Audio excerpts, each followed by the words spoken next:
Bonjour, ici Alain Gravel. Voici pour vous les chroniques et les entrevues de notre émission de ce matin. Bonne écoute de Gravel le matin en balado-diffusion.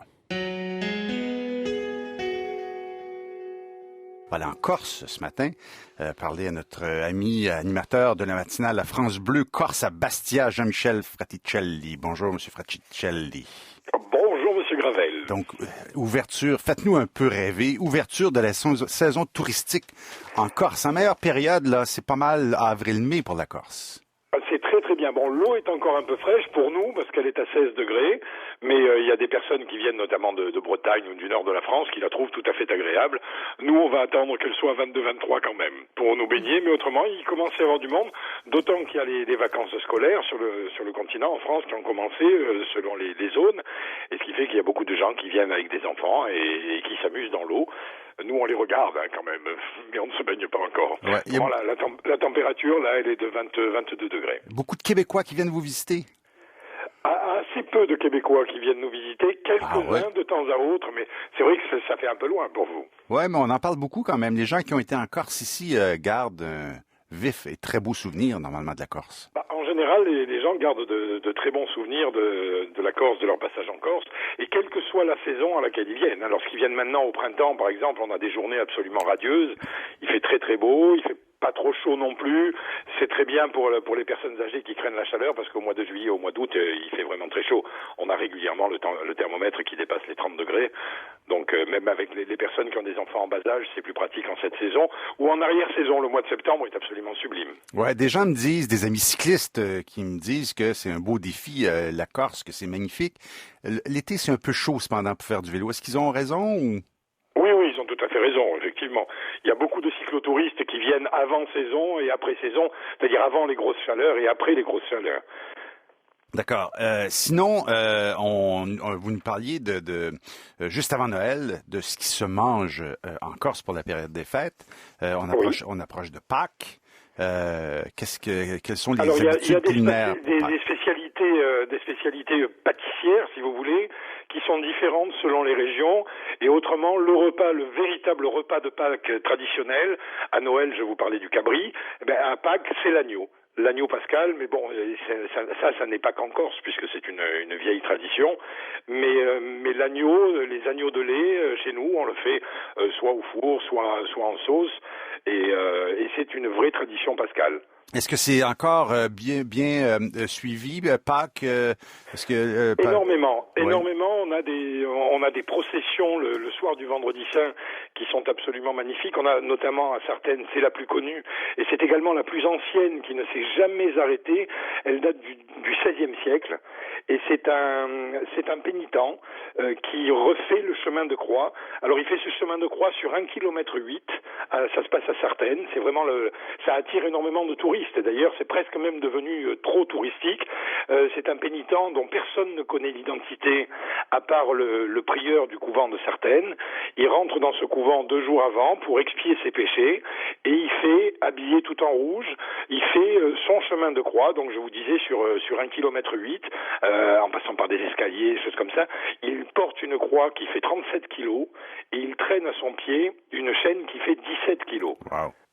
Donc il est totalement épuisé, et ensuite à la fin de la cérémonie, donc il fait toutes les haltes du Christ, il chute 3 fois comme le Christ, et à la fin de la cérémonie, il retourne au couvent d'où il ne ressort que dans la nuit pour préserver son anonymat. Et il y a quelques années, alors maintenant je ne sais pas parce qu'il y a un grand secret autour de ça, il y a quelques années, ce rôle de pénitent était réservé par des gens sur une quinzaine d'années. Pendant 15 ans, on ne pouvait pas réserver. Oui. Parce qu'il y avait trop de monde qui voulait être le pénitent. Évidemment, il n'y en a qu'un par an. Et on dit que certains bandits corses, pour expier leurs péchés, ont fait cette procession du cadenaggio. Mais c'est la plus connue, mais il y en a d'autres dans d'autres endroits. Il y en a même une sur Monticello en Balagne, où là, il y a une cérémonie qu'ils appellent la Studazione. C'est une cérémonie autour du moment où le Christ est descendu de la croix. D'accord. Dernier sujet, il y a des présidentielles évidemment en France bientôt. La Corse, ça fait toujours partie de la France. Oui. Comment ça se vit, entre autres, la montée du Front National dans le sud de la France? Est-ce que ça atteint la Corse? Oui, ça atteint la Corse, effectivement. Il est fort possible que Marine Le Pen fasse un beau score ici. Ah oui. Mais pour les présidentielles, pas pour les législatives, parce que au mois de juin, il y aura les législatives également pour élire nos députés. Et là, alors au niveau des députés, elle a aucune chance d'avoir un député en Corse, mais en revanche, elle peut faire un beau score sur la Corse, sur son nom simplement. Jean-Michel Fraticelli, animateur à la matinale à France Bleu, Corse à Bastia. Merci de nous avoir parlé ce matin. Mais merci, quand vous voulez. À très bientôt et bonjour à tous les Québécois. Bonjour. Bonjour à tous les Corses. Merci, au revoir. On va parler d'une nouvelle assez intéressante qui va être annoncée aujourd'hui en Estrie. Vous savez que ce n'est pas rare de voir des garçons se chamailler et jouer à des jeux d'épée très, très jeunes. Mais en raison des risques de blessures, les éducateurs ne les laissent rarement faire ces jeux. Aujourd'hui, ce qu'on va apprendre, c'est qu'il y a la CPE de la MRC des Sources en Estrie qui va maintenant tolérer ces jeux. On se pose la question, est-ce que c'est une bonne façon d'éduquer surtout des jeunes garçons pour éventuellement contrer le décrochage scolaire chez eux? J'en parle ce matin avec Égide Royer, psychologue et prof titulaire associé à la Faculté des sciences de l'éducation de l'Université Laval. Bonjour, M. Royer. Bonjour.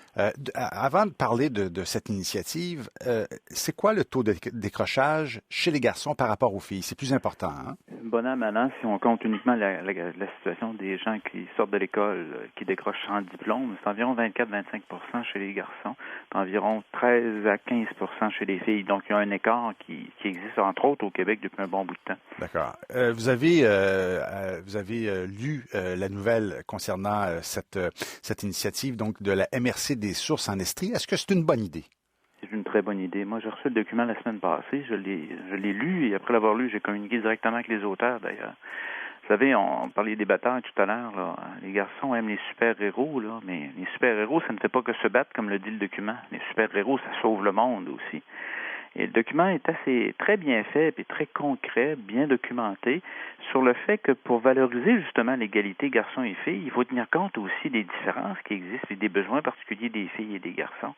Et dans ce cadre-là, tablant sur ce qu'on a identifié comme étant des vulnérabilités chez les jeunes de 3 à 5 ans, et les garçons ont plus de vulnérabilité, c'est plus fréquent que les filles, le document est vraiment très, très bien fait et ouvre d'une manière positive, entre autres en ce qui concerne le niveau d'activité et les besoins particuliers des garçons, ouvre quelque chose de positif qui ne fait pas de discrimination de garçons et filles. Ouais, il y a des gens qui diraient que le fait que les garçons veuillent se chamailler à cet âge-là, c'est culturel avant tout. Non, c'est pas culturel, là. Vous savez, il y a des différences qui sont observées dans les attentes qu'on a socialement concernant le fait qu'on soit une fille ou un garçon. Mais tout ce qui s'appelle, puis là je vous parle comme psychologue spécialisé entre autres dans ces questions-là, si on regarde tout ce qui s'appelle psychologie évolutive, il existe objectivement des différences qui sont basées biologiquement entre garçons et filles. Le problème, c'est qu'on ne doit pas discriminer en fonction de ces différences-là. On doit offrir toutes les possibilités aux garçons et aux filles, mais objectivement, au niveau du développement du langage, au niveau du niveau d'activité, au niveau même de ce goût de se mesurer, de courir, de se coltailler, comme on disait quand on était jeune, ça, c'est quelque chose qui est profondément humain et qui repose chez les gars et les filles. Entre l'air, prenez 1000 petits gars de 5 ans et 1000 petites filles de 5 ans, observez-les comme il faut, vous allez observer des différences qui ne sont pas directement ou toujours associé à la manière dont on les a élevés aux attentes culturelles. Alors, le petit garçon, lui, c'est naturel pour lui. C'est instinctif de d'aimer se chamailler avec les autres, de se battre. Il y a quelque chose qui est profondément lié au fait d'être un gars. Et d'être un gars ou d'être une fille. Regardez, le document est très, très clair sur les différences qu'on observe, même dans une perspective développementale. Prenez mes 1000 petits gars de 5 ans, mes 1000 petites filles de 5 ans, tout ce qui s'appelle la dimension verbale, même quand on arrive à l'école, tout ce qui touche l'apprentissage de la lecture, tout ce qui touche le niveau d'activité. Alors, observez une cour de récréation, vous avez, 100 gars et 100 filles, vous allez voir que le niveau d'activité, les types de comportements, et ça, ces différences-là ne sont pas, ils sont loin d'être uniquement culturels. Il y a un discours ambiant qui, c'est quasiment, certaines fois, ça prend des allures quasiment de religion, qui dit que, d'une certaine manière, il n'existe aucune différence entre garçons et filles. Et c'est pas vrai. Le problème, c'est de discriminer parce que vous êtes un garçon, parce que vous êtes une fille. Vous n'avez pas le droit ou on s'attend à ce que vous fassiez telle chose.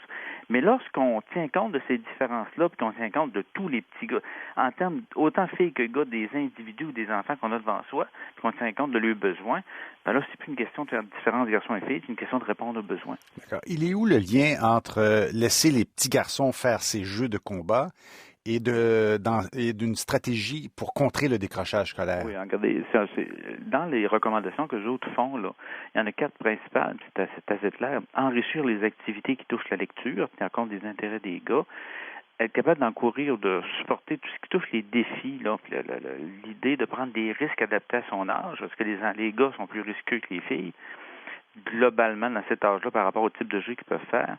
Et l'idée générale, c'est que pas nécessairement associé à la question de la bataille, c'est la question de respecter, de faire qu'on accepte comme telle certaines différences qu'on observe chez les garçons, et qu'en plus, probablement que le prédicteur le meilleur, c'est celui qui touche la question de la lecture et des intérêts, de toucher les intérêts des gars. Et ce que je veux dire par là, c'est que le gros problème, quand vous avez à intervenir, si vous êtes directeur d'école, ce que vous devez surveiller chez vos petits en première, deuxième, troisième année, qui est un énorme prédicteur de la réussite scolaire, c'est comment se débrouillent vos lecteurs et vos lectrices débutantes. Or, vos lecteurs débutants sont plus fréquemment en difficulté que vos lectrices débutantes, mais vous vous occupez de tout le monde. Donc, si j'ai un jeune qui a développé un bon attachement en situation de garderie puis en situation de maternelle, un bon attachement en termes de c'est quoi les réalités de l'école, puis c'est quoi l'intérêt de l'école, c'est intéressant parce que ça rejoint ce que j'aime, ça rejoint mon niveau d'activité, mes besoins, etc. Cette possibilité d'avoir un attachement qui est meilleur à l'école et de réussir, surtout si on touche au centre d'intérêt comme petit gars, entre autres en lecture, là, vous augmentez la probabilité. Ouais. C'est pas le facteur le plus important, mais c'est un des facteurs qui rentre en ligne de compte. Je vous écoute, c'est comme si un spécialiste aurait dit la même chose il y a 20 ou 30 ans. C'est comme si de vieux stéréotypes revenaient. Ouais, le stéréotype principal, c'est de dire pour réussir à l'école, il faut adapter le comportement, la manière de penser, les habiletés de lecture et la manière générale d'être des filles. Pour réussir à l'école, il faut être en mesure d'avoir un environnement qui corresponde à ce que moi je suis, que je sois un gars ou une fille, qui correspond à mes besoins, qui correspond à mes intérêts, puis qui me supporte là-dedans. Mais l'idée, c'est que présentement, écoutez, j'ai des écoles encore qui coupent la récréation l'après-midi parce que s'ils trouvent que ça brasse trop dans les cours de récréation. D'après vous, c'est à qui est-ce que ça nuit le plus? Ça nuit aux filles, mais ça nuit beaucoup plus aux garçons. Ouais. L'autre élément, prenez 3 ou 4 enseignants masculins, puis je vous donnerai des références d'école, qui gardent une cour de récréation. Et prenez 3 ou 4 enseignantes qui gardent une cour de récréation. Ouais. Leur niveau de percevoir ce qui est de la violence ou du jeu actif et intensif de garçons va être très différent dépendamment de qui garde la cour de récréation. En tout cas, ça risque de faire jaser pas mal. Égide de Royer, psychologue et professeur titulaire